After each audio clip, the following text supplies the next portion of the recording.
शादी का खाना। आपको क्या लगता है कि भारतीय शादी में मेहमानों के लिए सबसे जरूरी क्या होता है? महंगे कपड़े, दूल्हा दुल्हन की एंट्री, संगीत? अरे ना रे, नहीं नहीं, इनमें से कुछ भी नहीं। बस एक चीज होती है और वो है शादी का खाना। हाँ जी, आपके मुंह में पानी आ गया ना? अरे वो तो आना ही था, क्योंकि शादी का खाना होता ही ऐसी चीज़ है जिसके लिए सब लोग शादी में आते हैं। बस इसी चीज़ की डिस्कशन चल रही है हमारे चड्ढा परिवार में। अरे पापा, आजकल वो मलाई कुल्फी बड़ी चल रही है शादियों में। आजकल कोई भी वनीला आइसक्रीम नहीं खाता है।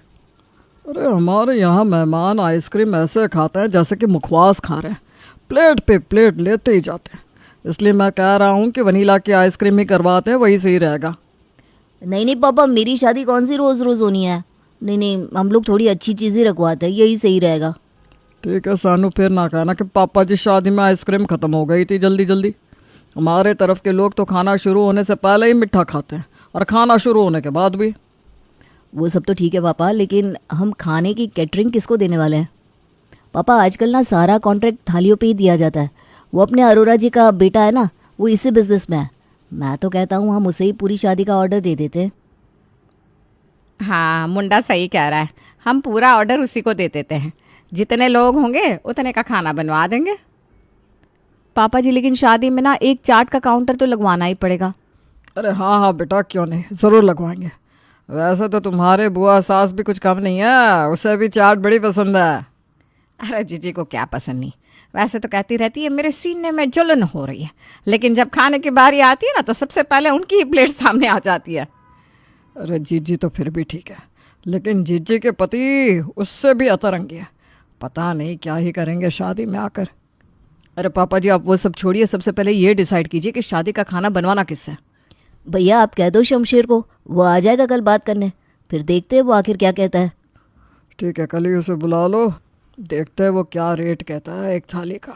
शादी में जितनी डिस्कशन दुल्हन को चुनने के वक्त नहीं होती, उतनी डिस्कशन चड्ढा परिवार में शादी के खाने को लेकर हो रही थी। और इसी को फिक्स करने के लिए अरोरा जी के बेटे शमशेर को शादी के खाने की कैटरिंग्स के लिए बुलाया गया था। पुत्र अब बता, शादी के खाने में क्या हो सकता है? अरे अंकल जी, सब कुछ हो सकता है। बटर चिकन से लेकर आप चाउमीन तक जो बोलो रखवा सकते हैं, बस आवाज़ कीजिए आप तो। फिर तो बढ़िया है। मैं सोच रहा हूँ कि हम पूरी की पूरी थाली रखवा देते हैं जिसमें सब कुछ आ जाएगा, क्यों नीरज? हाँ पापा जी, थाली में नाश्ता, दाल, चावल, मीठा सब कुछ आ जाएगा। अरे तुझसे बिल्कुल चिंता मत करो अंकल जी, सब कुछ हो जाएगा, आप बस हुक्म करो। अरे शमशेर पाजी, चाट भी हो जाएगी ना?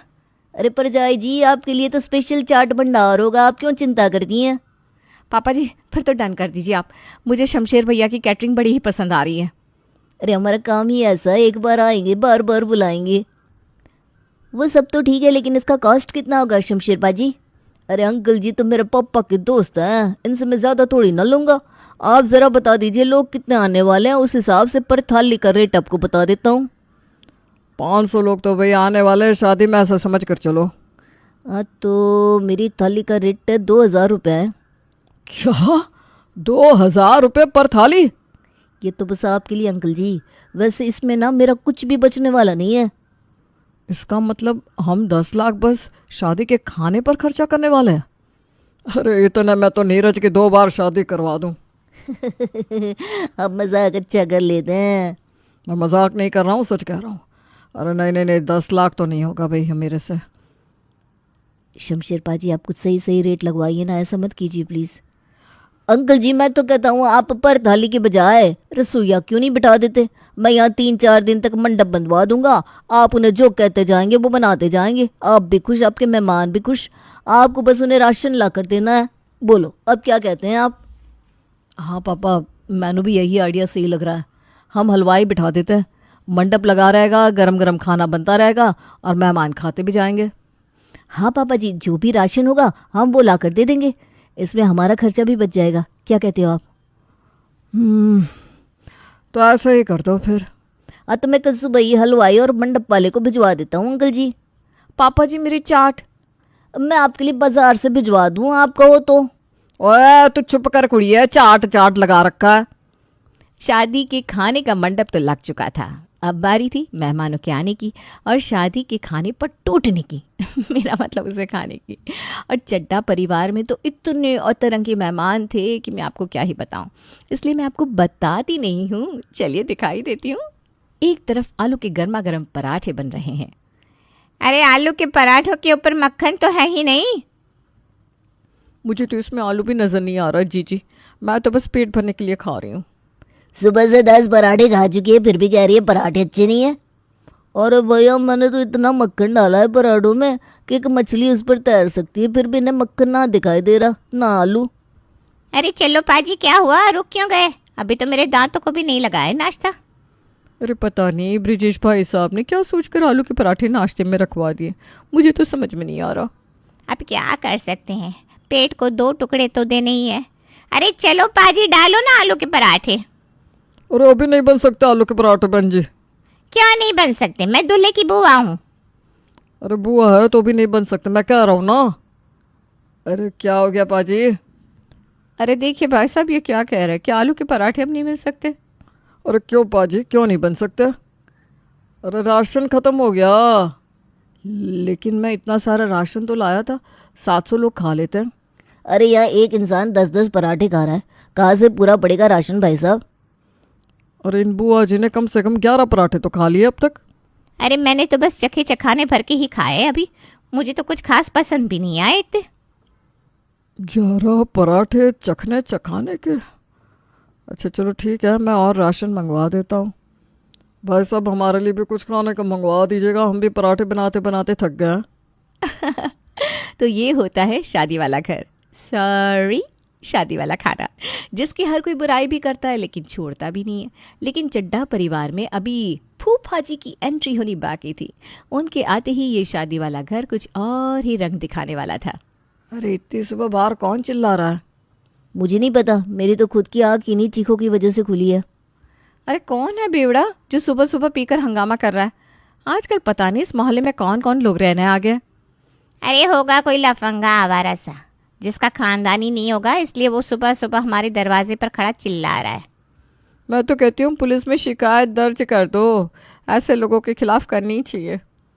मैं अभी बाहर जाकर देखता हूँ सुबह के 6 बजे कौन लफंगा हमारे दरवाजे पर खड़ा है। किसी के चिल्लाने की आवाज़ से सुबह के 6 बजे चड्ढा परिवार में सबकी नींद बिगड़ चुकी थी। लेकिन अभी तक पता नहीं चला था कि आखिर वो इंसान है कौन जो इस तरह दरवाजे पर खड़ा चिल्ला रहा था। ब्रिजेश जैसे ही दरवाज़ा खोलता है वैसे ही वहाँ बुआ के पति खड़े थे। अरे जीजा जी आप? अरे तुम्ही ने तो शादी में बुलाया है ना साले साहब, अगर नहीं बुलाया है तो मैं वापस चला जाता हूँ। अरे नहीं नहीं, मैं तो ये कह रहा था कि आप मुझसे कह देते, मैं आपको स्टेशन पर लेने आ जाता। अब अंदर भी आने दोगे कि बाहर ही खड़ा रखोगे? अरे नहीं नहीं, आइए ना, आपका स्वागत है, आइए आइए। अरे पापा कौन है वो लफंगा, कौन चिल्ला रहा था बाहर? लफंगा? फूफा जी आप? क्या बोल रहे थे अभी तुम? वो मैं ये कह रहा था कि कौन है वो महान संगीतकार जो सुबह सुबह इतना सुर में गा रहे थे? अरे आप आ गए?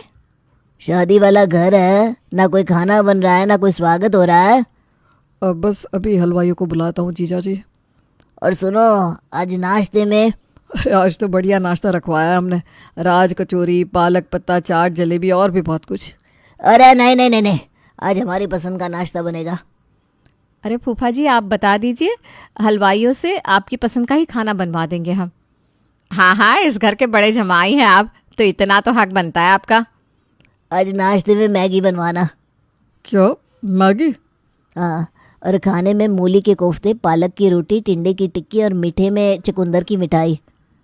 ये खाना है या सजा? क्या हमारी पसंद आपको पसंद नहीं आ रही? ठीक है फिर हमारा यहाँ क्या काम है, हम जा रहे हैं भाई।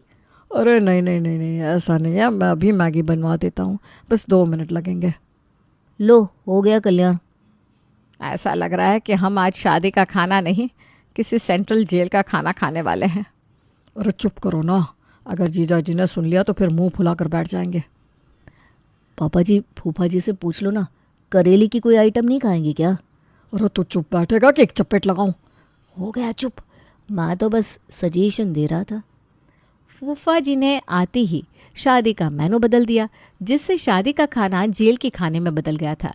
लेकिन चलो, अगले दिन फूफा जी ने ऐसी कोई खुराफात नहीं की थी और सब लोग शादी के मंडप में खुशी खुशी पहुंच गए थे, जहां का मेनू देखकर आज पूरा चड्डा परिवार बड़ा ही खुश था।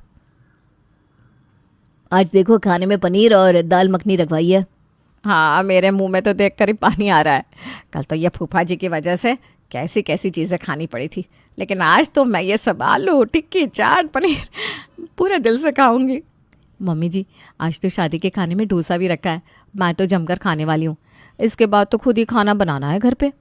हाँ हाँ, सही कह रही है बहू तू। कल से तो शादी भी ख़त्म और शादी का खाना भी, इसलिए आज जितना मर्जी पेट भर के खा लेना। अरे आप दोनों तो ऐसे बोल रही हैं जैसे आप दोनों किसी की शादी पे आ रही हैं। अरे भूलिए मत, हमारे घर की शादी है ये। पहले मेहमानों को खाना खिलाना है, फिर हम खुद खाएंगे। अरे हाँ भाई हाँ, मम्मी जी थोड़ा सा सब्र। हाँ हाँ भाई, हमारे घर की शादी है, फोकस फोकस। अरे ये कौन है? पता नहीं कौन है, हमारी तरफ से तो नहीं लग रही है। कविता तू जानती है क्या इन्हें? नहीं तो मम्मी जी, मैं तो नहीं जानती ना। कहीं ये लड़की वालों की तरफ से तो नहीं है? नहीं, मैंने तो नहीं देखा कभी इन्हें शालिनी के साथ। अब पापा जी, मुझे पता चल गया ये कौन है, मैं अभी आती हूँ, आप सब यहीं रुकिए। अरे भाई इससे क्या हो गया? कविता शादी में आई 2 औरतों की तरफ जाती है और बड़े ही प्यार से उनसे पूछती है, आप किसकी तरफ से आई हैं? हम लड़के वालों की तरफ से हैं। लेकिन यहाँ तो जन्मदिन की पार्टी चल रही है बहन जी। अच्छा, हमने गलती से बोल दिया, हम भी जन्मदिन की शुभकामनाएं देने तो आए हैं। लो जी, आप तो पकड़े गए। यहाँ कोई जन्मदिन की पार्टी नहीं है, यहाँ मेरे देवर की शादी हो रही थी, इसलिए आप वो रहा बाहर का रास्ता नापिए। अरे चल चल जल्दी यहाँ से निकल। वाह बहू, तूने तो अच्छा पकड़ लिया है ना। देखा पापा जी, मैंने आपके 2 प्लेट के पैसे बचा लिए। अरे चलो चलो, पंकज के फेरे ख़त्म हो गया, साथ में खाना खा लेते हैं। पंकज और शालिनी की शादी में खाने को लेकर बड़ा ही बवाल हुआ, इसलिए आज जब सब लोग बैठकर दाल और पनीर खा रहे थे तभी पंकज हंसने लगता है। क्या हुआ? मैं यही सोच रहा हूँ कि यही दाल और पनीर हम घर पे भी खाते हैं, लेकिन शादी में लोग टूट क्यों पड़ते हैं इस पर? बेटा, यही हमारे भारतीय शादी की खासियत है। यहाँ शादी में दुल्हा दुल्हन नहीं बल्कि शादी का खाना बड़ा ही महत्व रखता है। आपको नहीं लगता कि फिर ये फिजूल खर्च करनी ही नहीं चाहिए? नहीं बेटा, ये फिजूल खर्चे नहीं है। शादी के बहाने ही तो सब लोग मिलते हैं, हंसी ठिठोली होती है, चुटकुले होते हैं, कोई रूठता है कोई मनाता है। ये यादें ही तो होती है जो जीवन भर हमारे साथ रहती है। कहने को तो बस ये एक शादी का खाना है, लेकिन शादी का खाना कितने संबंधों को जोड़ता है, ये महत्व रखता है। पापा जी की बात से मैं तो बिल्कुल सहमत हूँ। हमारी शादी में जब सब एक साथ मिलकर खाना खा रहे थे, ये देखकर मुझे तो बड़ी ही खुशी हो रही थी। चाहे हम ये दाल और पनीर रोज़ घर में ही क्यों ना खाते हो, लेकिन जब एक साथ मिलकर खुशी से नाचते गाते हुए शादी का खाना खाया जाता है ना, तो उसका स्वाद ही अलग होता है। सही बात है, हमारे भारत में शादी का खाना सिर्फ खाना नहीं, एक इमोशन है। क्यों? बिल्कुल सही। और इन्हीं चीज़ों से ही तो शादी का मज़ा है। अगर शादी का खाना ना हो तो शादी का मज़ा ही नहीं आता। क्या कविता बहू? वही तो, इसलिए देखिए ना, हमारे पास भी आया है शादी का कार्ड। तो सब लोग तैयार हो जाइए एक बार फिर से शादी का खाना खाने के लिए।